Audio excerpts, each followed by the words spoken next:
hold on to your boxer briefs, your tighty whities, and your panties and your nipple bras, everybody, because today is the day.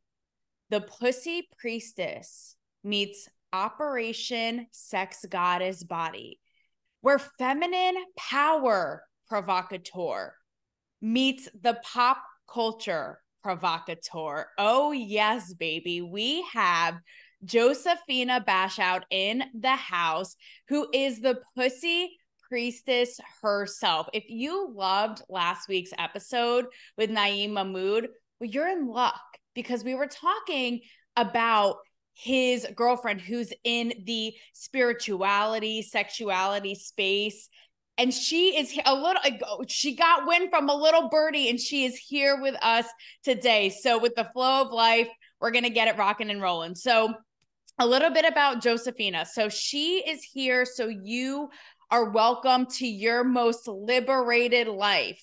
Does that sound familiar? I know, super on brand with us here at Talk to Me Taylor. She is host of the Pussy Priestess podcast, all about confidence, feminine fire, power. She's a certified spiritual psychologist, a coach. And I just want to say, for any men who are like, oh, I don't know, like all this pussy, this, that, you guys, I feel like, are going to be down for this ride because as I know, the dudes who roll in my audience, they love and are here for a woman who is in her sexual power, in her confidence. Yes, like they are here for the ride. So dudes, I recommend you stick along for this pussy journey because there is definitely some shiz in store for you too, because, you know, we talked about this, Josephine. And by the way, we talked offline, guys, before I could talk to you for hours, how we are in such a male bashing time and how it's like we all win when we empower each other. So without further ado, oh shit, Josephina, oh, look at her. Oh, here we go. Oh, if you're not watching, she has the titties popping.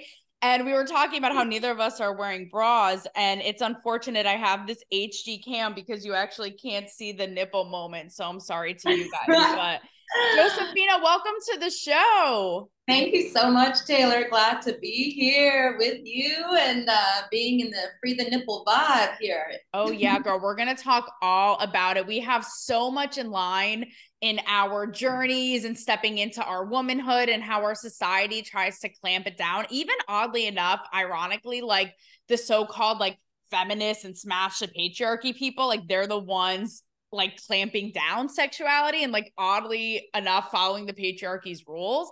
But first off, tell us how, because right, sexuality and intimacy and all these things have become super mainstream. And when it comes to the media podcasting world, off the bat, I think mainstream, like call her daddy. I think Sex with Emily. So talk to me about the Pussy Priestess, your mission, and how it stands apart from the pack.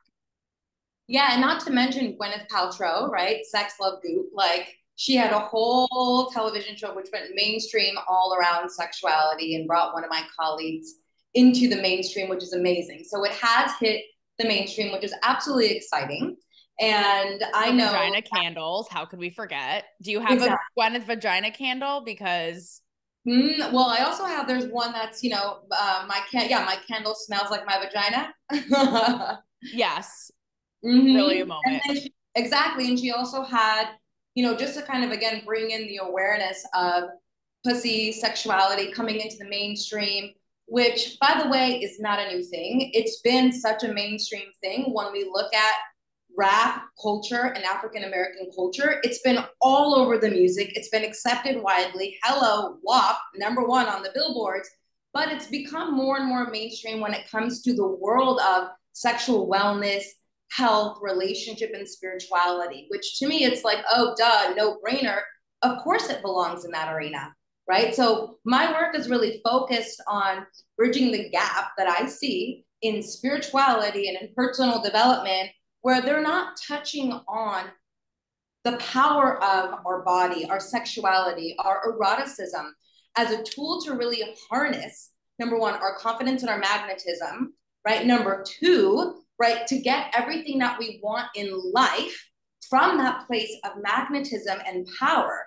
Because when we are in our power, when our mind is connected to the heart and the mind and heart is connected to the sex, then we are liberated. We are free. We are fucking unstoppable forces. And we are absolutely magnetic.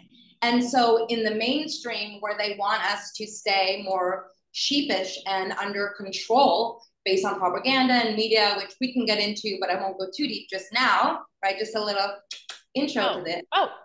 Just a little titillizing foreplay.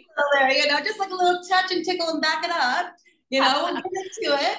Just a little foreplay is when we are, and I speak to a lot of women, but my audience when I do live seminars and talks, it's a mix of men and women because everyone thinks about sex. We all love sex on some level, and yet it's so shamed upon and taboo, and we have so many conditions around how we're supposed to feel about sex.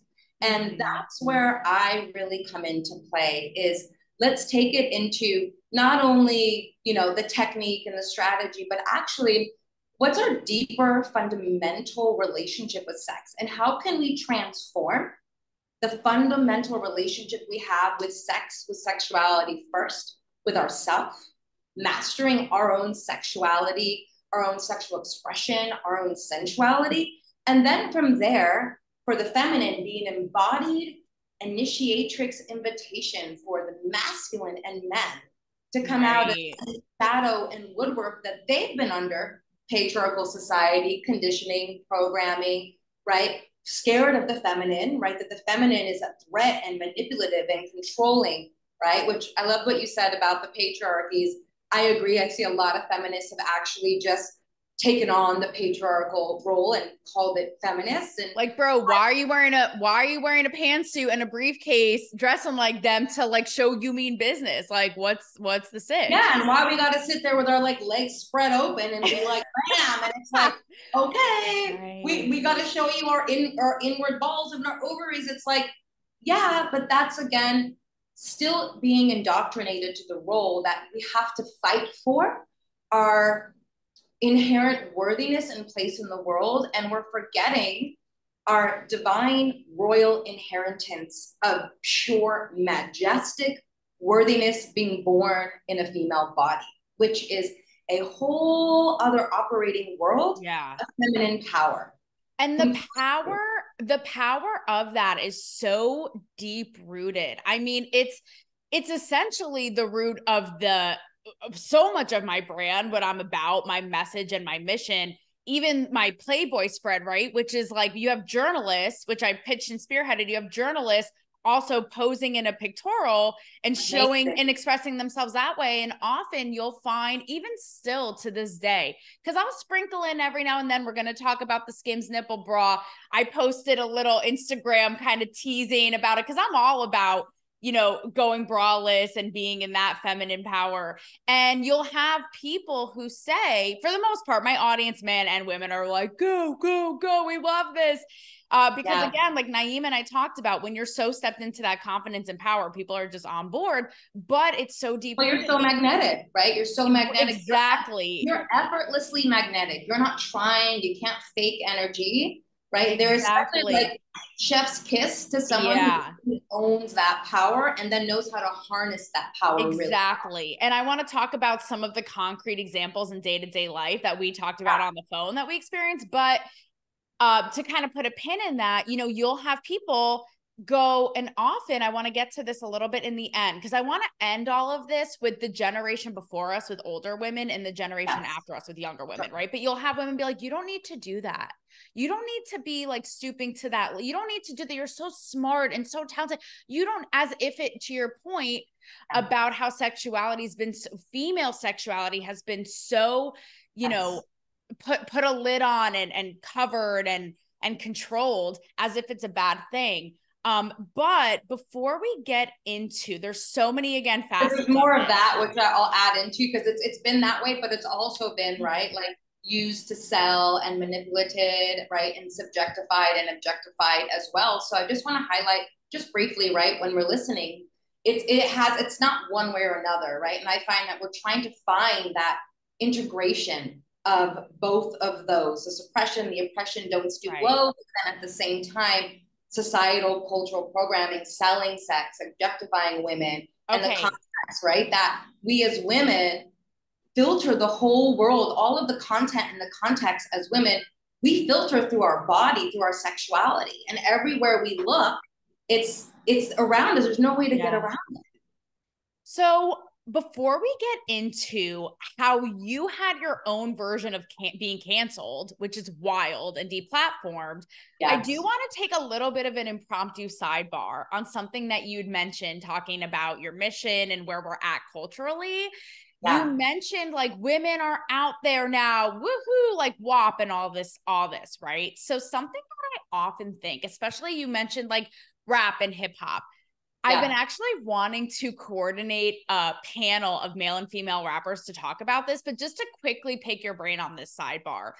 I often think to me, it's like everything in moderation, right? Like anything one way or the other is like a version of almost like being shameless and like, I don't want to say gluttonous, but you know what I mean? It's like so far down a spectrum.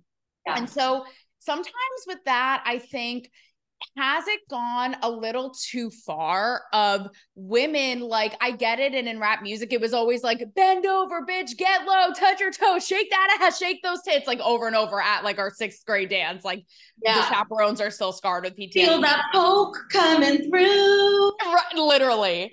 And so sometimes I think like I'll see really funny reels on Instagram and it'll be like listening to hip hop then. And it's like, say my name, and now it's like my pussy is wet and my labia and it's dripping. Like, is it a little too far? Like, do we need, listen, I'm all about stepping into our power, but it's like, when is too much too much? And it's like, has the pendulum swung to now it's like TMI, too much detail, like shameless. You know what I'm saying? How do you feel about that? Yeah, it's a really interesting point. So I'm going to speak from a little bit of a different perspective. So I work with a lot of African-American women who are actually in rap and entertainment. And a lot of them are clients of mine because of the really deep indoctrinated culture within that community of such deep feminine repression. And so they're using rap music, poetry as a way for them to find their voice when it comes to the reclamation of their body parts, like pussy and sex and dripping wet and all the things that women could be shamed for as ill. It's too wet in that culture, right? You're too wet. It's dirty. It's disgusting. It's nasty. And so there's a narrative around reclaiming it in a positive light, which is really taken off for women rappers. You can even see it back in the day, right? With Missy Elliott. You can see it back in the day with Little Kim, right? Even before it was a Cardi B. It was going on even from the 90s in pop culture with women starting to slowly come out, right? And seduce, and even Aaliyah rock the boat. And it was building up an essential, right? Rock the boat, work that middle, change. We're sailing the high seas. We're sailing the high seas. I mean, that's my range. And you can see it from there. So to your question, is it too much?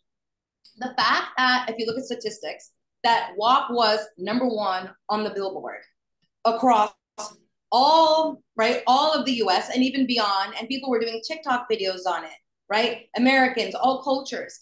Like, it shows to me that there's no such thing as too much when you're waving a flag for liberation. Because although one area may have experienced a lot of that information, they're kind of over it, right? But that person right next to you who you have no idea what's going on in their experience, they may need that added little permission slip, right? They may have been built up on that precipice where they just need that one little more thing that's going to get them over that edge. And so I think in your personal life, there's a balance between being totally shameless and being, sharing everything versus your desire of privacy. That's a different topic. That's a different conversation. But to your point, I don't think that it's too much. In fact, I think that, again, notice, how are you feeling about it? If you're feeling that it's too much, where is that narrative coming from? Because you can always change the station, you can always turn the channel, but if it's actually getting to a point where it's bothering you, you're noticing contraction, annoyance, right? Then I'd always be like, oh, that's interesting.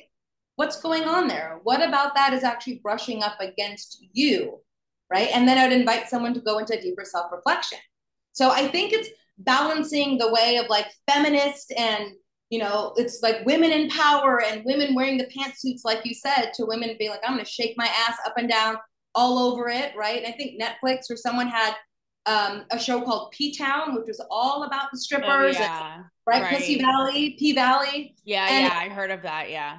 And it was showing, right, the narrative of women, because we're talking about African American culture, that particular rap culture, owning that. And so we don't know how deep of a lineage healing that goes ancestral, right? As you mentioned, generations before and generations behind.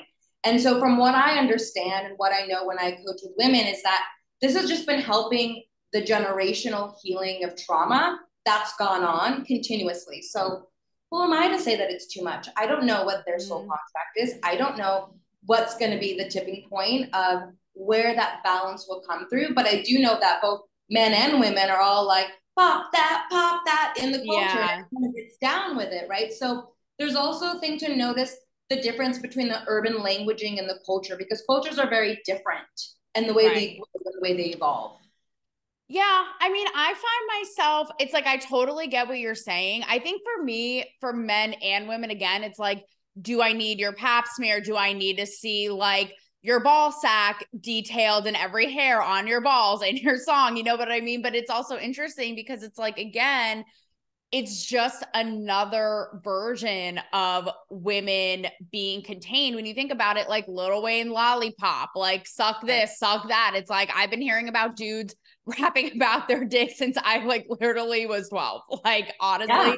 So there's that element of it. But again, like to me, it's like, you know, I always am thinking like with everything, you know, with all of this, with everything in our culture, like how far is too far? How much is too much? Because I do wonder though, Josefina, like, with everything, you know, it doesn't leave room for anything to push the edge. We both call ourselves provocateurs.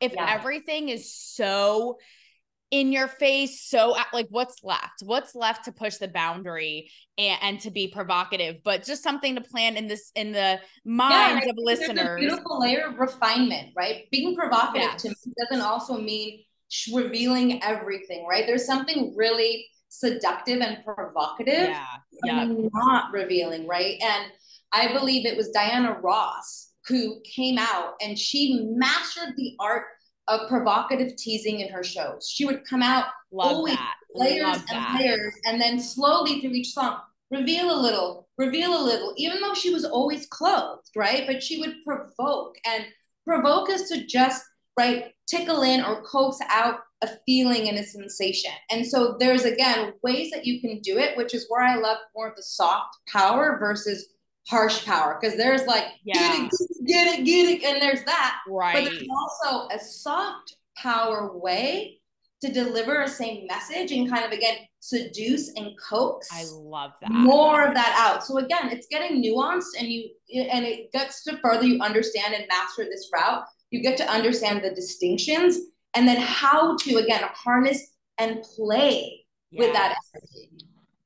I love that. That's so true. It's funny because actually the other night I went to a burlesque show here in Nashville. It's one of the famous, longest running. When you Google burlesque, it's like the first thing that comes up.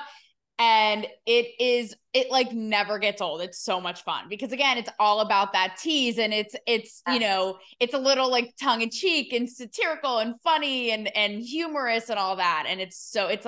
And I think you do that well, Taylor. I mean, from what I've seen and known so far, like, and I see your content, like you do that. Like, we're both out there and provocative. I love it. But we're not doing it where we're just, pussy displayed on everything. We're not at that level, right? And for some who want to do that, beautiful, right? Who am I to say that that's wrong or too much? It's like that would be me contributing to that indoctrinative narrative that it needs to look a certain way in your expression. That's not for me to decide.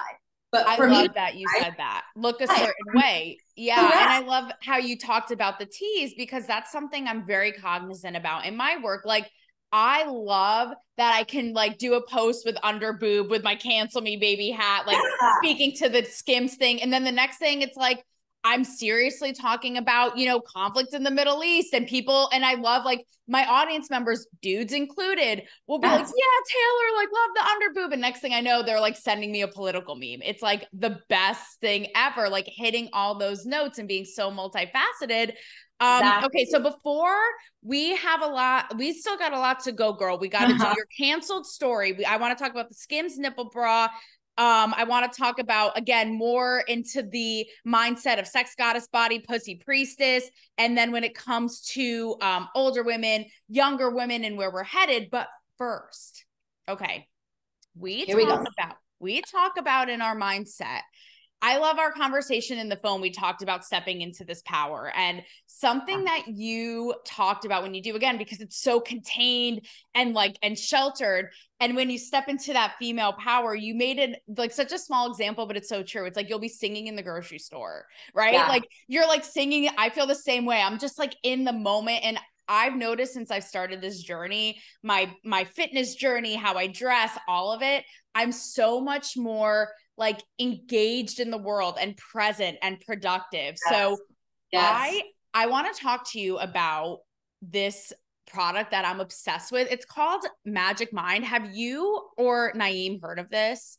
Oh my gosh. You know, what's so funny is, yes, when we were in LA, we heard about it. Yes. Girl. Yes. So everything we're talking about, and I'm not just saying this, like, you guys know I'm no BS and I stand by the products I work with. So this is so on brand for both of us and what we're talking today, because it's a green, all natural shot like this. And I was trying to contain myself and save it but I saved a little bit because I always like to have a little boost before I shoot. Please drink it for me. Oh, I need like music, like you sexy thing, the slow-mo. You sexy, drink that drink. Okay. I'm so obsessed with this because it gives you just enough that boost, like we're talking about, but it's all natural. There's matcha. You're going to have like a focus and not the caffeine jitters. That's what I heard about it. That's what I heard was about the focus, the Magic Mind. That's what I heard about it.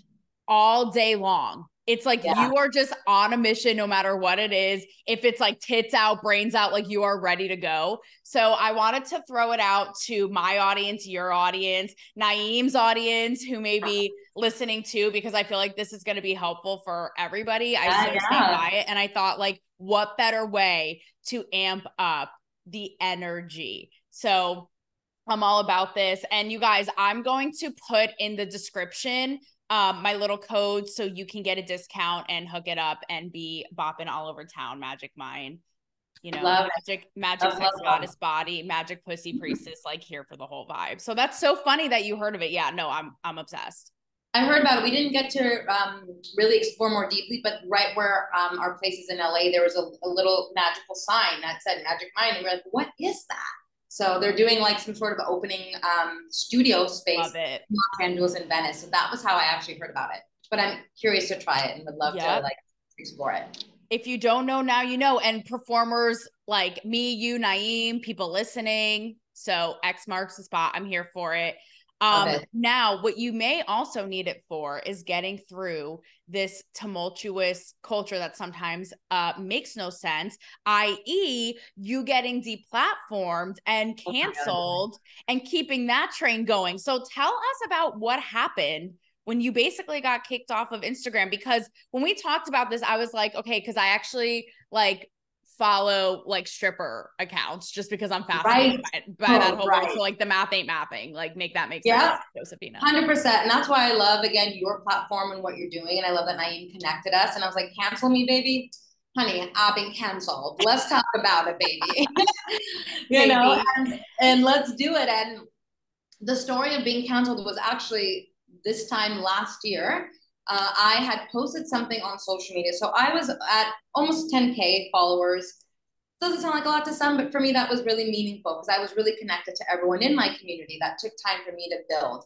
And it was raving fans, creating a really safe space for us to go into conversations around feminine power, pussy power, sexuality. But more importantly, I was really talking about a narrative about deconditioning ourselves from religious beliefs, as well as dogmatic and patriarchal beliefs, And as I continue to talk about the narrative of really liberating our minds so we can become liberated and live our most liberated life in every single area and have whatever it is that we desire, because it's 1000% possible, that I posted something on social media. And what I posted on Instagram was a video of me clothed just like this, talking about no matter what background you come from, what religion you've been in, right? No matter what your cultural history is, that your birthright is to experience pleasure in this lifetime. And that pleasure is not just a sometimes, right? But it's a right now, that you can really ask yourself a question continuously, day in, day out. How good can you stand it? And make your choices in your life from a place that feel good to you, not because of your religion, not because of your culture. Don't date people or have sex or not have sex. Don't masturbate or not masturbate because of their religion. Don't do these actions, or do these actions based on these conditions, and to actually unplug and recode yourself with what's true to you on a core level. Posting that on social media when there's tits and ass and everything everywhere, right? I posted that on Instagram, posted that on TikTok, went to check it 15 minutes later, boom. Sorry, you go against guidelines. You have been deactivated. You can file for an appeal. What am I deactivated for? I was clothed, nothing. So someone reported you. Well, apparently someone had been religious people have been reporting me continuously because priest, right? Think about the Catholic Church. You go to your priest to repent your sins, to do your Hail Marys, right? So priest is under a lineage of religious. Being an Egyptian priestess myself, it's a lineage of healing. It's the opposite of what the patriarchal and religious dogma stands for, where instead of repent, it's more of, wow, accept, express, accept, express. A female talking about sex, talking about your divinity, talking about reclaiming your royalty, your pussy even, right? The feminine power of creativity, that you can access the divine through your body, is so taboo because it pushes up all against the narrative agendas, the political and religious agendas. And so I was reported many times. Cut to, I go to get onto TikTok, was instantly banned from TikTok. Sorry, your account is banned. Didn't even file for an appeal. They wouldn't even allow for an appeal. And instantaneously, I was banned off TikTok. Then I was canceled and banned on Instagram. Filed for an appeal. Didn't hear back. Reached out to tons of people at the metaverse. No one got back to me. Went even onto the black web to try to get my account back. They told me they had not seen this before, where it was so quickly that they took account from being considered and approved, to being appealed, into totally banned and deleted, where it was in a department where it was already decided instantaneously that this account would be deleted.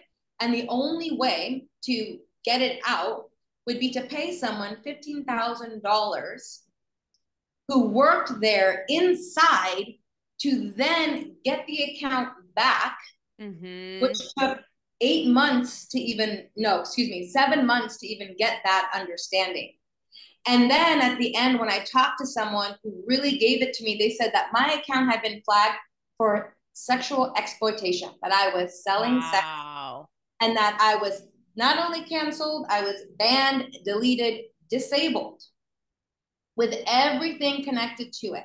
Wow. And so it was shocking, absolutely, because trying to help liberate people, giving a really positive message, giving people real life tools, examples, sharing stories of myself and clients that would create a new future, a compelling future, a free future for other people.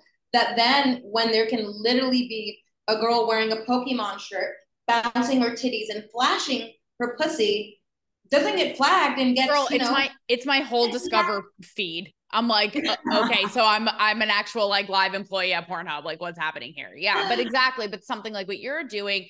So let me just quickly, because we only have 10 minutes left. And I know this is it's funny because like Naeem, you are a step ahead of my notes. Great minds think alike. So something that I was going to ask you, because in our initial call, you talked about how you were Middle Eastern, and I didn't know until now that you're Egyptian. Is that right? Okay. And Lebanese. Yeah, Egyptian and Lebanese. Okay. So it's funny because I was going to ask about this because and again, I know that this is so complex and deep rooted, but you mentioned religion and that dogma, right? And how that played into your account getting banned versus like someone like literally I'm like in someone's like anus that day, like just scrolling, trying to find like a funny meme on my feed. And so when I think, and I think with many people, when I think of women and sexuality and femininity in Middle East, I think like the most repressed, confined, dressed head to toe, can only show their eyes basically. And then when you get really extreme, when you're in, Iran, Afghanistan, what have you, when women are, brutalized and mutilated in the streets, their husband cheats, it's their fault, and they're raped and killed, right? Like those extremities. But and stoned publicly, right? And stoned exactly by the ethical police, right? By the morality police. A division called the ethical police, which goes after women to make sure that they're conducting themselves in an ethical way, which means you can't even hug a man who's a friend if it's not your husband. And then meanwhile, the same men putting these rules in power or rules in place who are in power are the first ones in every harem, strip club, you name it, right? And so I talked about it on my show, but I had a really interesting conversation with a Muslim man who had immigrated here in his late teens, I think. And he explained why, his mom and his family members and the women in his life, really lived by that religion, because really he explained it in such a twisted way of like covering women up like that protects them. So we only see their quote inner beauty, and they don't feel like they have to live to beauty and societal standards and what have you. And in my mind, I'm like, it's fucked up because religion is where it gets really dicey, right? When it's someone's religion. But on the other end of it, I'm like, this is literally indoctrination and the opposite of freedom whatsoever. And again, men's way of containing women's power and, the power that comes with sexuality, period. So kind of in a nutshell, your reaction to all that being, seeing as how you are Middle Eastern. Absolutely. Yeah. And again, remember who wrote religion? It's men. Women did not write the text of religion. Who's the one that transcribed it? It is men. Think about the consciousness. So my reaction to that, and more so a response, is that there is something beautiful in there around holding the beauty of your wife, sacred and beautiful. And so she can hold that at home. But on a deeper level, what they're talking about is the safety of the woman, because if she's walking around just like this, again, in the streets, I would be chased, followed, literally. Like when I was in the Middle East with my dad in an upper class culture, we still had to be driven with a driver, have a bodyguard in the front, and one of our other securities behind us to wear normal American clothes, and still had 20 men from both sides of the street following us. So this goes way deeper than just, it's for women to be safe and it's a religion. And again, I think it's a very deep lie that we've been indoctrinated into, especially in that society, which again, women buy the illusion, and in some level they are safer covered up because they're then not tempting or teasing the male gaze, and then they ask for it, right? Or now they're a temptress. And I think that's a bunch of fucking bullshit, because again, it's not actually addressing the consciousness or the lack of consciousness and responsibility that is not happening in the consciousness of the men in the Middle East, unfortunately, right? Unfortunately, my prayer is that all beings be liberated, male and female, right? Whatever gender you identify with. But the truth of the matter is there's lack of sex education. There's the lack of safe spaces. And so the solution is to cover up the problem being women in our bodies, not the problem being men's lack of their reptilian brain thinking of wanting to fuck everything, conquer everything, and take everything, right? But it's okay in the secret harems. It's okay in the hidden doors, right? It's homosexuality is even okay in the male bathhouses, but if you dare talk about it, we will feed you, we will publicly shame you. Exactly. Right? And that's the primary emotion that they instill in the Middle East around female body and sexuality is shame. That is the primary emotion that everyone is indoctrinated. And so to be here talking about it as a Middle Eastern woman, being the pussy priestess, waving the flag for it, right, is a really radical thing to do that I could only do in America.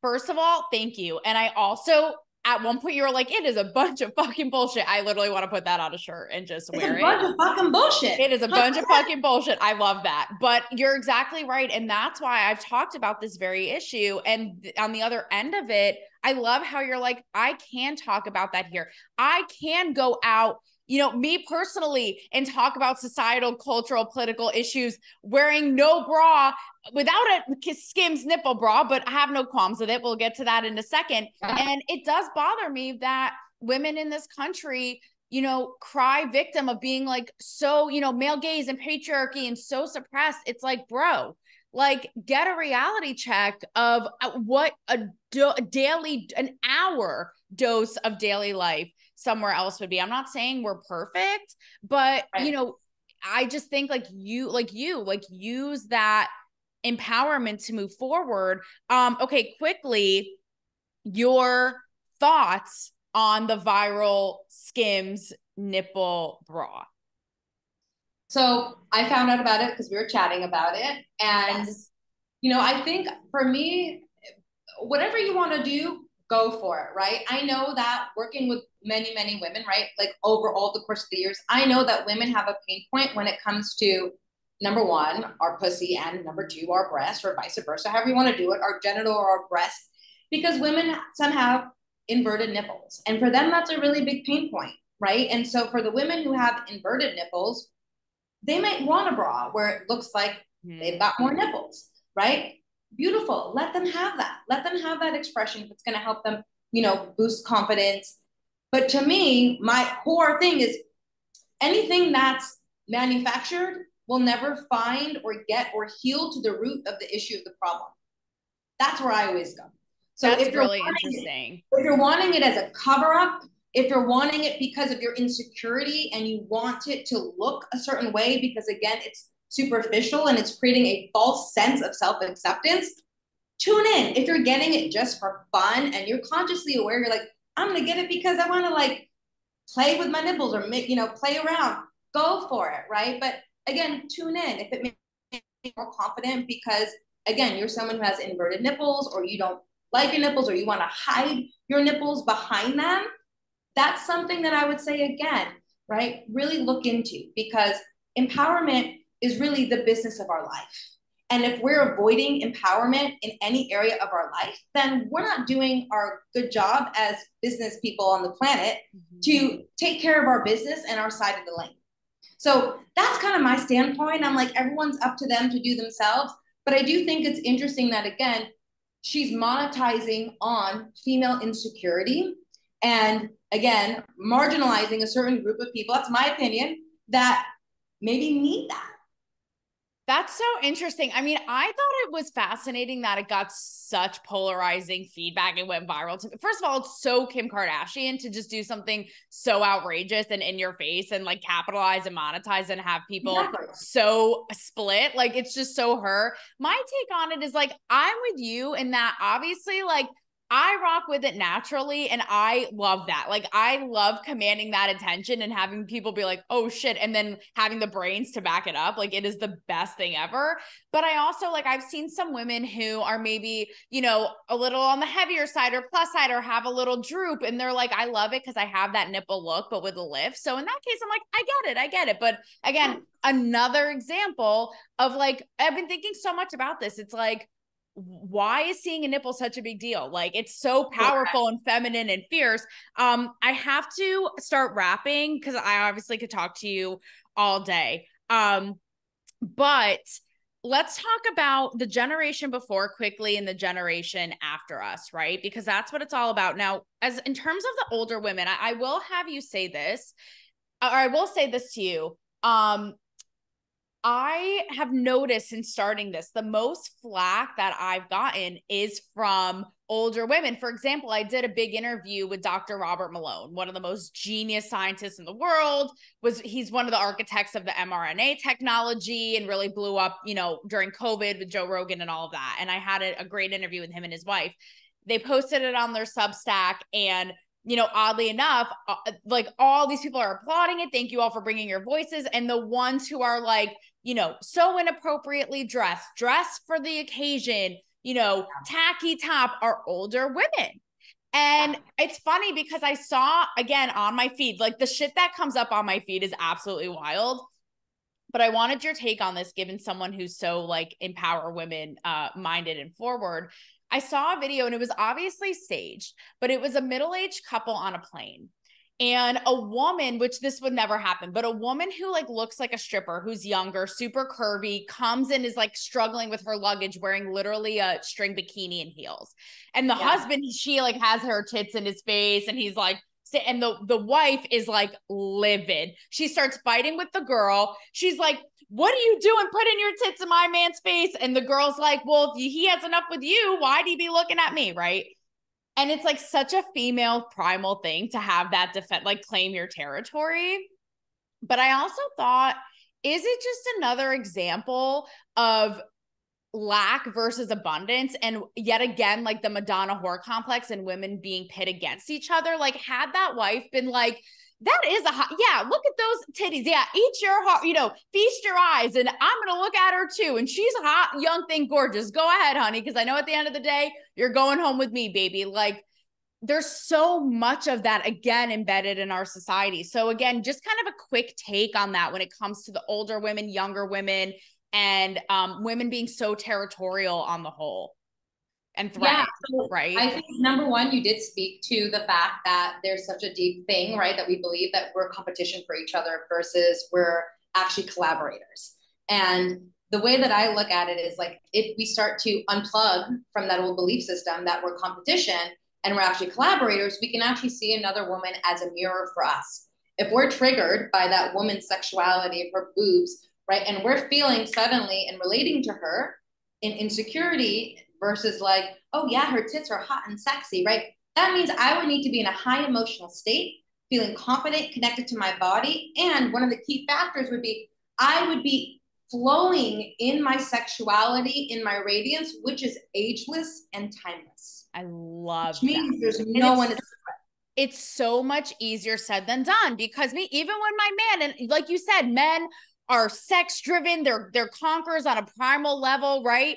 And I'll see my man looking at it and there's a part of me that's like, I'm feeling a type of way, you know. So it's so much easier said than done. And I also think it's a funny kind of double standard, because women, like, again, we're so territorial and get so threatened and judgmental, but like we all day long, like in front of our men, could be like, oh, I would fuck the shit out of Brad Pitt, Tom Brady, and the dude's like, cool. But so if like they do it, we're like, excuse me. Like it's a deeper self-love. Like you talk about sex goddess, right? One of the archetypes that I teach in my female power triad is the sex goddess archetype. And the sex goddess archetype goes through ancestral healing, which is our old primal ancestry, right? Any work that we do, healing work from us, it's 7 generations behind us. So our grandmother, great-great-grandmother, great-great-great, way back to where it was about resources, protecting our man, because that meant our safety. That meant protecting our financial resources, the resources of our kids and our future. So when we're aware that it's just a primal pull, right? Do we give our power to just what the body's doing, the nervous system's reaction, right? That's imprinted in code from our vagus nerve, right? Which is transferred from mother to mother to mother to mother in vitro.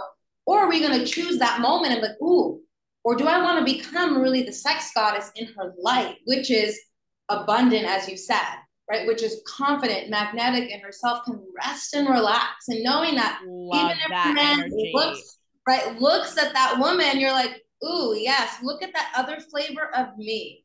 We can appreciate that. And I can rest in that. And the man actually feels more attracted to you because you're like fucking catnip to them, where they're like, oh my God, this woman is so independent. She's so confident and relaxed.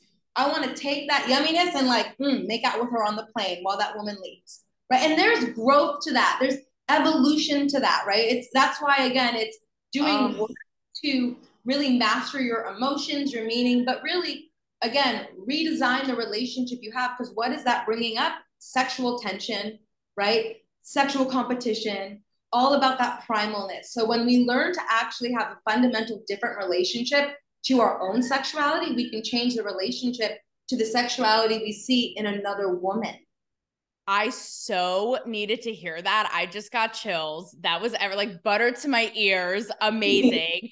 Isn't it so much fun being a woman? I love how earlier you were like the femininity and the masculinity. Like I fucking love being a woman. And again, like that power and attention that it commands. It is just the all-time best. And lastly, for you, just in a minute, going off of that, like I said, to end this with the generation behind us, because you have filled us with no pun intended, with so much goodness today and wisdom, and just soulful input. I love it. I will say, looking at the future, right? Young women are sexualized in a way that we never were on Instagram, like the way that they dress, like there are 15-year-olds out here be looking like IG models. And I'm like, enjoy your youth, have your braces, have your acne, like have your sad little prom photos, right? And they're growing up weight. I'm like, do they not have an ugly phase? So when it comes to that, what would just be your last in a minute words to young women? Because I always say too, like with what we're talking about, I almost feel like not that it's reserved for us as we get older and we can appreciate and have our sexuality and confidence and not out of insecurity or validation. And when you're so young, I feel like you don't know, it's too young. So what would be your observation of that on the whole and in your words to them? Yeah, my observation is that young women are looking up to role models, and the role models that we have today are very different. They're Instagram models. Where back in the day it was like Cindy Crawford, right? The model has changed, right?